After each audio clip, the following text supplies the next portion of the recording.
Hello, what's up, and welcome to the backstage of Music Compound. My name is Tom Lelio, and today we're going to talk about how to buy that first instrument.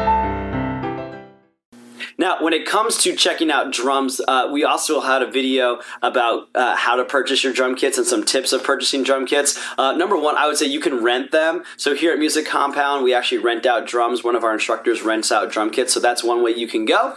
Obviously, you'll have the choice of an electric drum kit or an acoustic drum kit. Our teachers here love the acoustic drum kits. You can also buy special heads that go on the drum kits that will make them what's called it's a silent stroke head, so that you can put them on so that when they're hitting them, it's not very loud. You can actually come into Music Compound and test out those heads because we use them in our lesson rooms.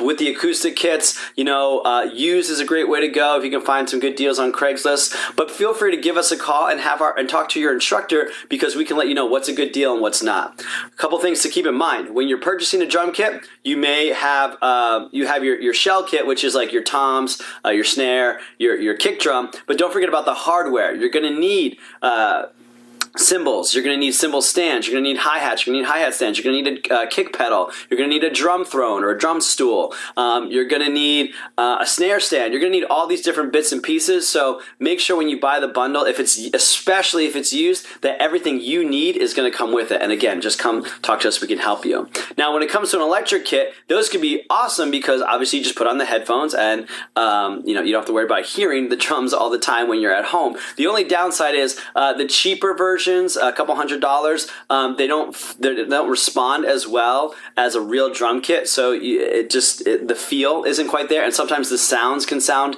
kind of trashy because they're just super cheap.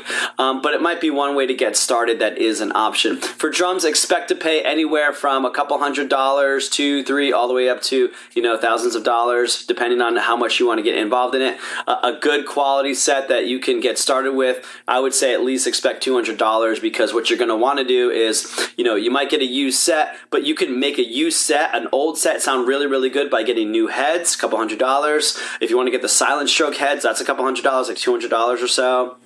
So if you're going to get, a hand-me-down drum kit, you want to put those silent heads on, expect a couple $100. The heads are maybe like $100, but if you want to get silent stroke cymbals so that when they're hitting the cymbals, they're not super loud, that's about another $100. So that's kind of the price range you're going to be looking at for drums. Well, thanks a lot for joining us, guys. I hope that this was helpful getting you started with your very first instrument. Don't forget, we did do a whole series on where to buy these instruments, and we go more in depth with the store owners themselves on how to buy band instruments, violins, guitars, pianos, digital keyboards, all of that. Check it out right here on our YouTube channel or our Facebook channel. We thank you for watching us. If you want more information about music lessons here at Music Compound, visit us online at musiccompound.com. Peace!